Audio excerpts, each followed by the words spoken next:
John and Katherine Rossman are my great-grandparents. I interviewed them at their home in McFarland on January 27, 1990. This is for my 7th grade social studies class. They will start by talking about their memories of their grandparents.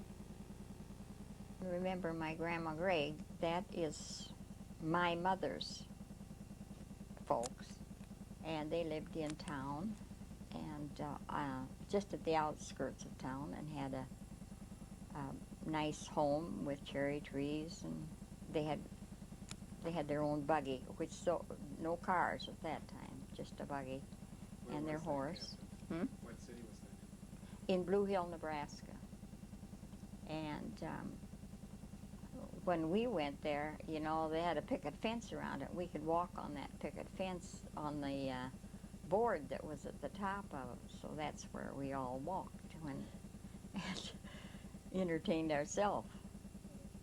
And the Carr family, which is my dad's folks, they lived on a farm, and we used to go there and travel around the house which they had a porch clear around the house, singing, and that's where we entertained ourselves when we were at their home.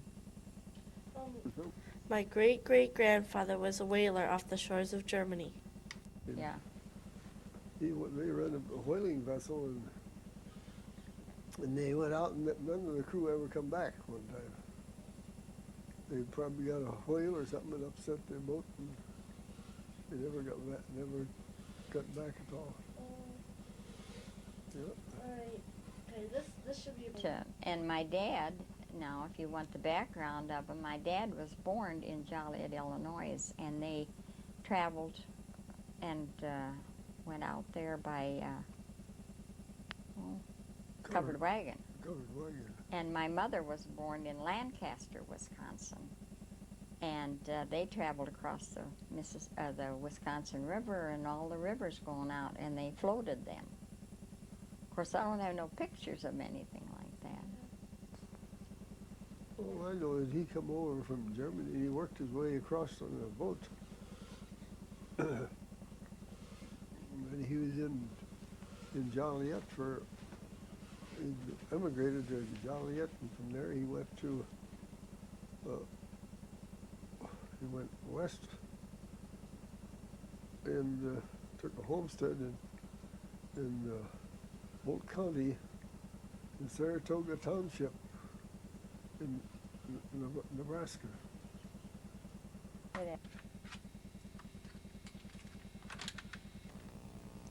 This is the trunk that my great-great-grandfather brought over when he immigrated from Germany.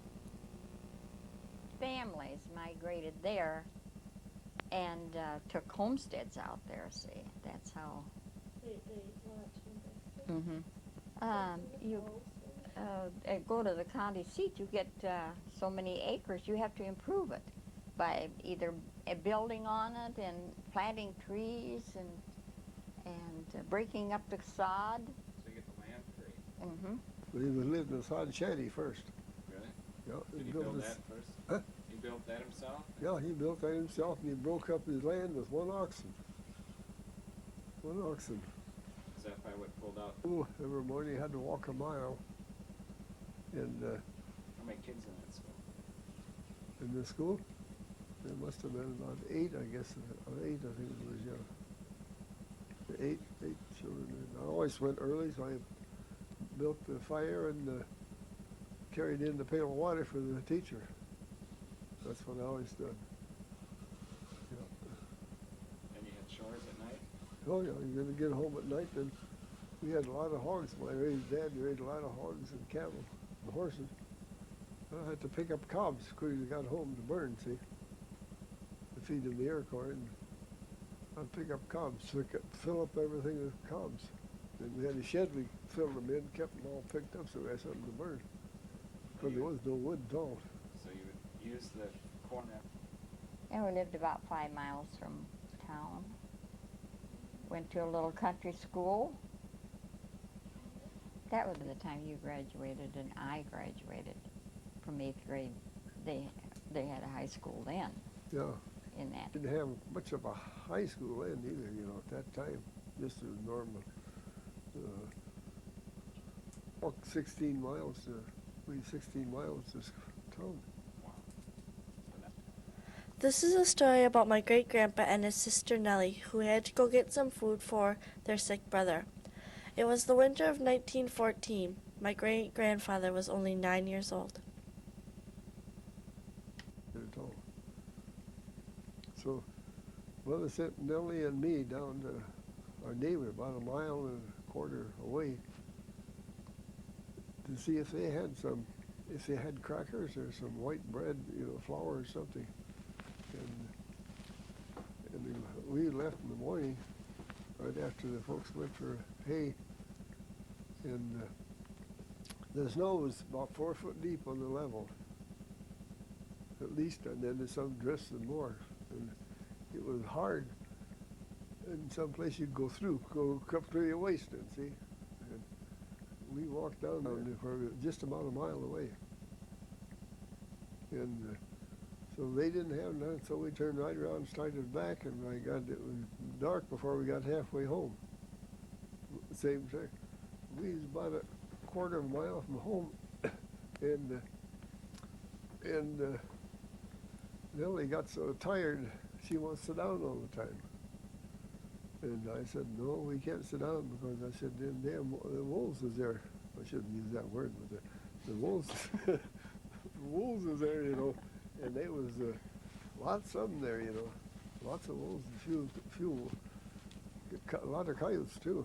And my gosh, we sat down for a little while, and then she wanted to stay, and then pretty soon, this is dark now, and you could hear the wolves howling. They always get up on kind of a high spot, they howl. And they howled and howled, and we sat down, and I said, boy, we got to go, because they said they'd get us just short. Them timber wolves would tear right into you, especially when they're hungry. That snow that deep, they hadn't had nothing to eat, see, they were hungry. So we kept going. Finally, by God, I don't think we was over 300 yards from the home. We wasn't very far from home, and she said she couldn't go no more. And here, by God, we could see two wolves over like this way here. Now, this is night. And I said, boy, God, I said, they'll get us ashore. I said, if we sit down here, because, they was hungry. And by God, she finally walked her and talked her notion of getting up, and I got a hold of her and helped her and got home. When we walked in the floor, my mother said, she says, my God, your feet are froze.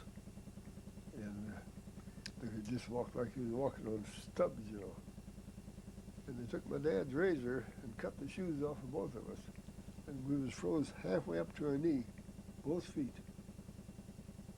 Solid. You can't imagine how the snow would be. We had a high granary, and the snow would be as high as a granary. Or where it would blow. It really blew. And then it would cover the trees. We walked over the trees, big trees going to school, just right over the top of them. It was that hard. My great-grandparents were married on May 7th, 1927. No, we went together a couple of years, and then it was in May the 7th, wasn't it? And so we were married in the church. We were married in the Lutheran church. But you had to go to O'Neill and get a license, After they got married, they lived in Nebraska for a short time, then moved to Wisconsin. They had 4 children. Arlene was the oldest. She got married to Henry Scheel. They live in Deerfield, Wisconsin.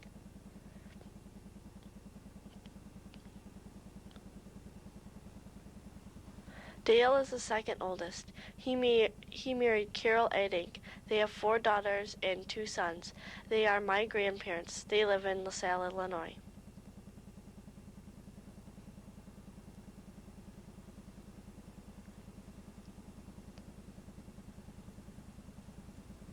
Delmer was killed in the Korean War.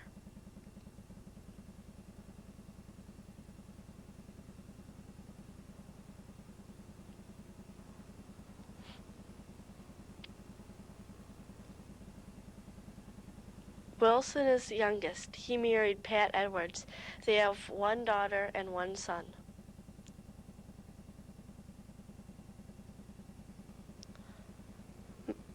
My great-grandfather was the first custodian in the new elementary school. My grandmother was one of the cooks.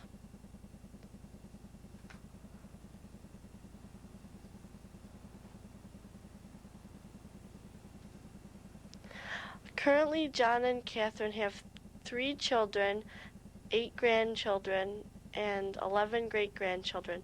I am one of their great-grandchildren.